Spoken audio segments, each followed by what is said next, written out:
Yo tout le monde, j'espère que vous allez bien en cette nouvelle semaine, nouvelle vidéo sur quelque chose qui m'a été beaucoup demandé encore une fois, à savoir quel est mon parcours, parce que vous savez qu'aujourd'hui, blogueur voyageur, c'est mon métier depuis plus de 5 ans déjà, je vis vraiment de ça, j'ai d'ailleurs fait une vidéo sur comment je gagne ma vie, donc n'hésitez pas à la checker si ce n'est pas encore fait, je pense qu'il n'y a personne qui a plus expliqué comment il gagnait de la vie avec ce métier atypique que ce que j'ai fait, c'est une vidéo d'1 quart d'heure, donc j'ai envie de vous dire, c'est parti, mais avant ça... Je vais me recoiffer. Et générique. Je m'appelle Bruno et ça fait plus de 10 ans que je parcours notre belle planète non-stop. Mon but, c'est de vous donner l'envie de partir à l'aventure à votre tour. Oh, c'est un truc de ouf. Alors abonnez-vous pour ne pas manquer mes voyages autour du monde.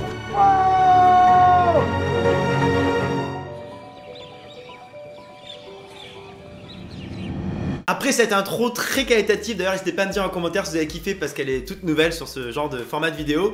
Je vais tout de suite commencer par où est-ce que j'ai grandi. J'essaie de faire des thématiques pour que cette vidéo soit logique, ok, simple, basique. Et ben faut savoir que moi je viens d'un petit village de Haute-Loire. Alors pour ceux qui ne situent pas la Haute-Loire, je ne vous en veux pas parce que c'est pas très connu.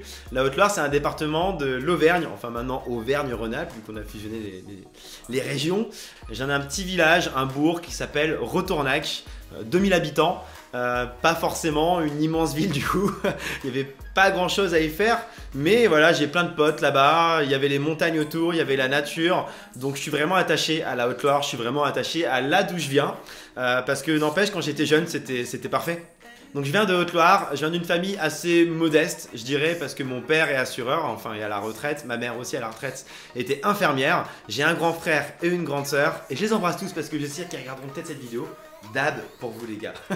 Donc voilà, je viens de Haute-Loire, et ce qui est assez important à savoir, c'est que je pense que la passion du voyage que j'ai depuis tout petit, elle vient notamment de ma famille et de mes parents en particulier, parce qu'ils avaient mis une immense carte du monde à côté de mon lit en fait. Ce qui était un coup de génie parce que je m'amusais, grâce à cette carte, à apprendre le nom de toutes les capitales de tous les pays du monde. C'est-à-dire que pour moi, cette carte, quand tu viens d'un petit village de Haute-Loire, c'est un peu Disneyland. J'avais du mal à réaliser que c'était vrai. Je pensais juste que c'était un monde imaginaire. Tu sais, t'as 4-5 ans, tu comprends pas tout et tout. En tout cas, moi, j'étais très tardé, hein, je sais pas. Alerte au Google! Mais vraiment, pour moi, c'était un peu un monde imaginaire. Et je m'amusais à prendre le nom de ces capitales et à demander à mes parents en fait, à me les faire réciter. Ils me disaient un nom de pays, je devais dire le nom de la capitale. Canada, Ottawa, toi-même tu sais, pas Montréal, pas Toronto. Yes. Ok, donc c'est vraiment grâce à eux, je pense que j'ai eu cette passion du voyage. Et en grandissant, j'ai fait des études assez classiques, en tout cas jusqu'au lycée. J'ai fait seconde générale, j'ai fait première ES, terminale ES et j'ai eu le bac sans mention. Pas plus que ça, j'étais pas quelqu'un en fait qui était intéressé par les cours. Mon but à moi quand j'allais en classe, c'était de faire rire les autres, c'était de faire des one-man shows, c'était de sortir des punchlines qui feraient que la classe entière rigolerait. Vraiment moi j'étais ce mec là. Heureusement j'avais peut-être quelques capacités parce que je foutais vraiment pas grand chose et j'ai réussi à m'en sortir. Donc ça c'était vraiment une chance. Mais je me rappelle très bien que par exemple j'avais un prof de maths, Monsieur Cachard, si vous me regardez, je suis là. À chaque fois qu'il y avait du bruit en classe, à chaque fois, je me faisais sortir. Même si c'était pas moi qui parlais, hein, c'était Bruno, tu sors. J'étais là, mais monsieur, c'est 2 filles qui parlent actuellement, vous êtes là, tu sors. Je me faisais sortir tout le temps parce que j'étais vraiment le mec qui faisait toujours le bordel, qui était pas vraiment passionné, mais qui avait besoin de gens passionnants face à lui afin de pouvoir l'être aussi. Je me rappelle d'un prof d'histoire géo qui était trop cool et ça m'a passionné pour l'histoire, alors que moi je suis beaucoup plus team géo à la base. Bref, vous l'avez compris, j'étais quelqu'un qui n'était pas forcément passionné et vous comprendrez par la suite de l'histoire que pour moi, le plus important dans la vie, c'est d'être passionné par ce que tu fais, vraiment.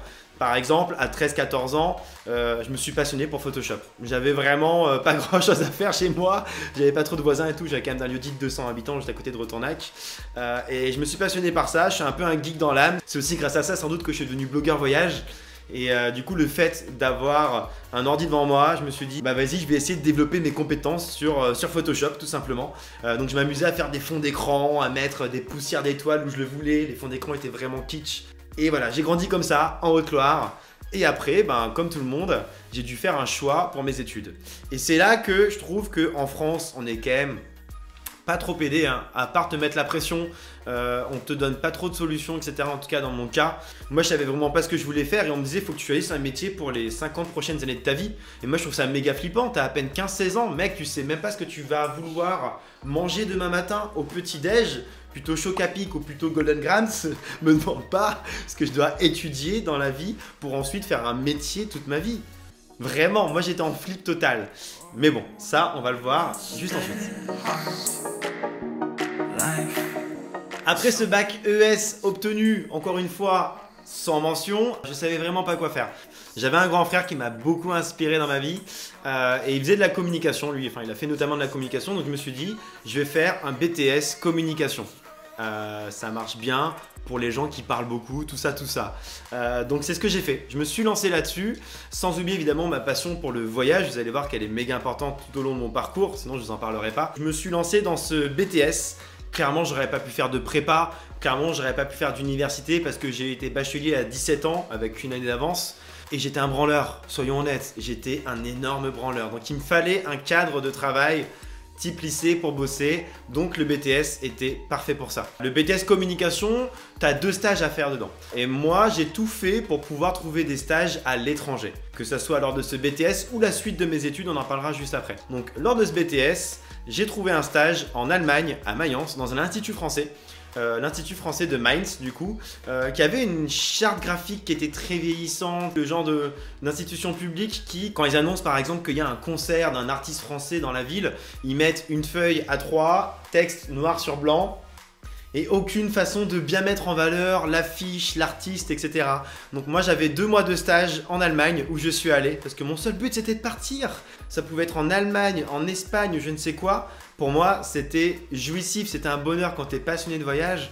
Il faut saisir toutes les opportunités que tu peux afin de pouvoir vivre cette passion-là qu'est le voyage. Donc je suis parti à 19 ans en Allemagne pour faire ce stage. Et ça s'est super bien passé parce que comme je l'avais dit, moi je faisais déjà du Photoshop à 13-14 ans, donc franchement j'avais déjà des compétences assez solides, que ce soit via mon BTS ou via ma passion qui était d'être un peu geek et de faire du Photoshop.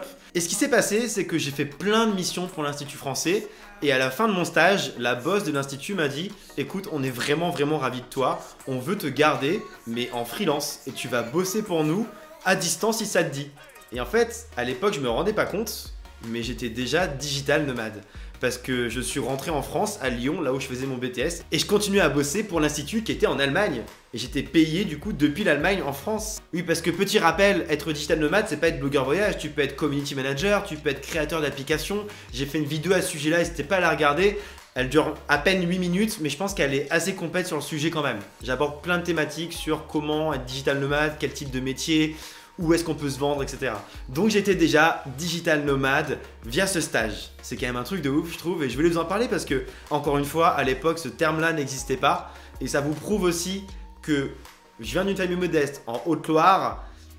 Mes parents, clairement, n'auraient pas pu me payer des voyages à droite à gauche. J'ai uniquement dépendu... ça se dit pas ça. Alerte au Google. J'étais uniquement dépendant de moi-même afin de pouvoir voyager. Voilà, c'est ça que je voulais dire. Donc comme je vous le disais, moi j'ai vraiment besoin depuis jeune de passion pour avancer. Et ce qui est très cool, c'est que justement le BTS m'a vraiment passionné. Et ça m'a un peu rassuré d'ailleurs sur mon parcours pour la suite. Parce que déjà j'ai réussi à trouver un stage à l'étranger, parce que je pouvais bosser de chez moi sur ces projets-là, ça me rapportait un peu d'argent, c'était cool, ce qui m'a permis de voyager encore par la suite.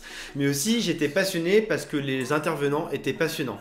Parce que qui dit BTS dit monde professionnel. Les gens qui venaient nous donner des cours, c'était des gens qui venaient de la vraie vie, pas des gens qui nous apprenaient des théories sur théorème de Pythagore, etc.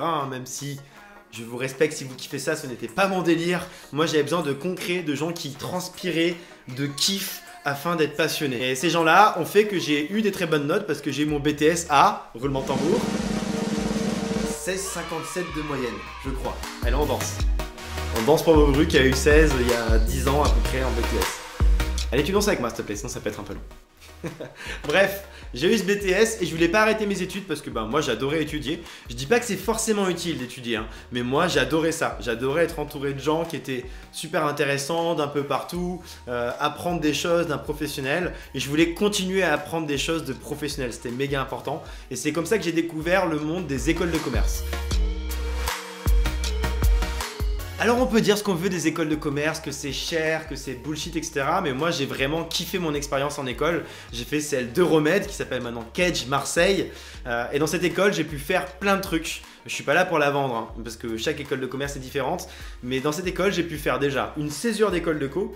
À quoi ça sert une césure? C'est en fait arrêter tes études entre le Master 1 et le Master 2 pour faire le projet que tu souhaites. Ça peut être lancer une association, ça peut être faire un tour du monde. Mais la plupart des gens font une césure pour pouvoir faire en fait des stages afin de gagner justement en expérience et savoir un peu mieux où est-ce que tu vas par la suite.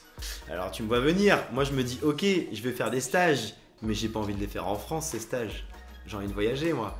Et l'année d'avant, j'avais fait un voyage avec un pote parce que j'avais économisé pas mal d'argent en distribuant des journaux dans la rue quand j'étais en BTS deuxième année. Et on gagnait de l'argent aussi avec ma mission avec l'Institut français à distance comme vous l'avez compris. J'avais pu faire le premier gros road trip de ma vie au Québec. Avec ce pote là, on avait trouvé des billets d'avion pas chers, on était parti 2 semaines environ. Ça a été mon premier gros voyage. Donc ce premier gros voyage, ça marque tout le temps. Je pense que je vous étonne pas en vous disant ça, mais moi, le Québec, ça a été mon premier gros voyage, donc ça a été mon premier gros coup de foudre. C'est là que j'ai découvert la sensation énorme de liberté. Et du coup, je me suis promis à la fin de ce voyage, j'ai kiffé ce voyage, je veux revenir vivre un jour dans ma... Enfin, je veux venir vivre une fois dans ma vie à Montréal. L'année d'après, je me suis dit, je pars en césure, je veux partir à Montréal. Et j'ai tout donné, j'ai vraiment tout donné pour trouver un stage là-bas. Je suis allé sur LinkedIn, je suis allé sur l'étudiant, je suis allé sur tous les sites possibles et imaginables. Je suis allé sur les groupes Facebook de Français au Québec, de Français à Montréal. Et j'ai réussi à trouver en une semaine 2 stages. 2 stages rémunérés. J'en ai même filé un à un pote. Et mon premier stage à Montréal, c'était d'organiser des concerts de rock un peu partout au Québec. C'était un stage assez marrant. Je sais pas pourquoi j'ai fait ça, moi je voulais juste partir. Et c'était cool. Et après Montréal, ça a duré 5-6 mois environ. Je suis parti à l'autre bout du monde parce que je suis parti à Shanghai. Donc c'était 12 heures de décalage horaire. Vraiment, j'ai fait le tour de la planète pour arriver à Shanghai, capitale économique de la Chine, pour faire un autre stage dans le web marketing, ce qui n'avait rien à voir. Le web marketing, pour ceux qui ne connaissent pas, c'est comment être bien référencé sur Google. Ok, tu as un site avec des contenus cool, mais si personne ne le trouve sur Google, personne ne le verra. Donc moi j'étais là pour essayer de faire en sorte qu'il y ait des sites internet qui soient bien référencés sur Google, mais pas que, parce qu'en Chine Google est interdit, donc c'était sur plusieurs autres sites. Mais j'ai appris plein de compétences super utiles. Je vous parle de ça, on était en 2012. Il y a 8 ans, donc le web marketing, c'était pas quelque chose de si connu, de si réputé comparé à aujourd'hui, je pense. Et c'est là-bas en fait que je me suis dit, attends, j'ai des compétences dans le web marketing, ce qui est pas si connu encore une fois à l'époque. J'ai une passion qui est le voyage. Est-ce que je ferais pas une fusion? Oui, ça c'est la fusion. On fait ce qu'on peut avec ce qu'on a, hein. J'ai pas d'effets spéciaux particuliers. Et c'est comme ça que j'ai lancé en 2012 sans aucune prétention mon blog voyage qui s'appelle votretourdumonde.com. C'est comme ça que tout est né pour moi. Et en fait, ce que j'ai trouvé super cool, c'est que mon école de commerce, elle me proposait de faire et d'alternance et un échange universitaire. Et c'est pour ça que j'ai fait cette école en particulier qui est dans le top 10 français normalement, mais c'était surtout parce que j'allais pouvoir allier l'alternance et donc ne pas payer mon année d'école qui était quand même d'environ 10 000 €, on va pas se mentir, c'est très cher. Mais l'alternance permet que ça soit l'entreprise chez qui tu bosses qui va payer ça et en plus tu as une expérience professionnelle super intéressante. Donc j'avais cette opportunité de faire et de l'alternance et un échange universitaire. C'est-à-dire que mon rythme, c'était pas 3 jours 2 jours ou 4 jours 1 jour pour beaucoup d'alternance. Moi, c'était 9 mois à temps plein dans ma boîte et 5 mois en échange universitaire. Ce qui veut donc dire, tu l'as bien compris, que je suis parti en échange à Lima, au Pérou, tout frais payé. Tout frais payé. Parce que quand tu fais de l'alternance, tu es payé par ton entreprise. Et en plus, tu es plutôt bien payé parce qu'à 22-23 ans, je gagnais 1 400 € par mois. Alors, tu es bien payé, pas pour la France, mais tu es bien payé pour Lima, au Pérou, où j'étais. Donc ce Master 2, je l'ai fait et en alternance dans un grand groupe audiovisuel en France, à Paris, et en échange universitaire à Lima. Et à ce moment-là, j'avais tout juste 23 ans et je venais d'être diplômé. J'avais 2 options devant moi. C'était soit je signais un CDI dans la boîte chez qui je travaillais en alternance, soit je me mettais à 100% sur mon blog.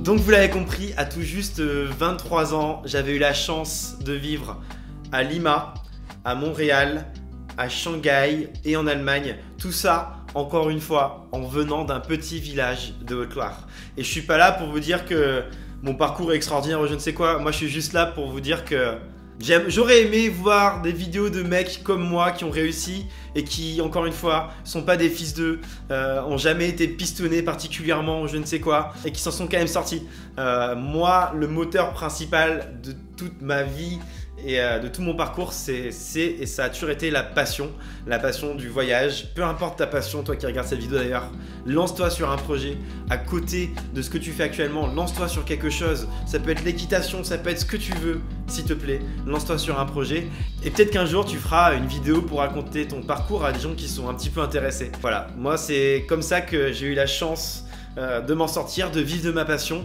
C'était il y a 5 ans ça. Et il y a 5 ans, je vous promets qu'il y avait très peu de blogueurs voyage pro, qu'il n'y avait pas d'influence et que le marché était très incertain, c'est le cas de le dire. J'étais pas vraiment sûr que j'allais m'en sortir. Je gagnais un peu d'argent, mais je savais pas jusqu'où ça allait m'amener. Mais je me suis dit, qu'est-ce que je vais faire? Est-ce que je choisis la sécurité? Je fais kiffer mes proches, ils seront fiers de moi sans aucun doute. Ou est-ce que je choisis la passion? Et on verra bien où ça m'amènera. Et comme vous l'avez compris aujourd'hui,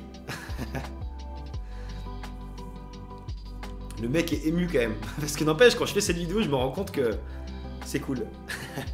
Donc finalement, je me suis mis à 100% sur mon blog. Et ça s'est bien développé. Donc voilà. Pardon. C'est pas de la mise en scène, mais ça fait bizarre de se rendre compte de tout ça. C'est horrible. J'ai trop chaud en plus du coup. Bref, c'était la séquence émotion. Effectivement, ça fait bizarre de remémorer ton parcours et tout. Et de pouvoir vivre de ta passion. Donc n'hésitez pas à me dire en commentaire si vous avez trouvé ça cool. Je pourrais faire une vidéo un peu plus détaillée sur comment j'ai développé mon blog voyage et tout, ça peut être intéressant. Je vous laisse sur de belles images. Je vous remercie d'avoir regardé toute la vidéo. Je suis désolé d'avoir autant parlé. Et surtout, n'oubliez pas de voyager. Peu importe comment, il y a toujours des façons. J'en suis la preuve vivante. Je voyage depuis avant que je suis blogueur et je voyagerai sans doute encore après le métier de blogueur voyageur. Peace.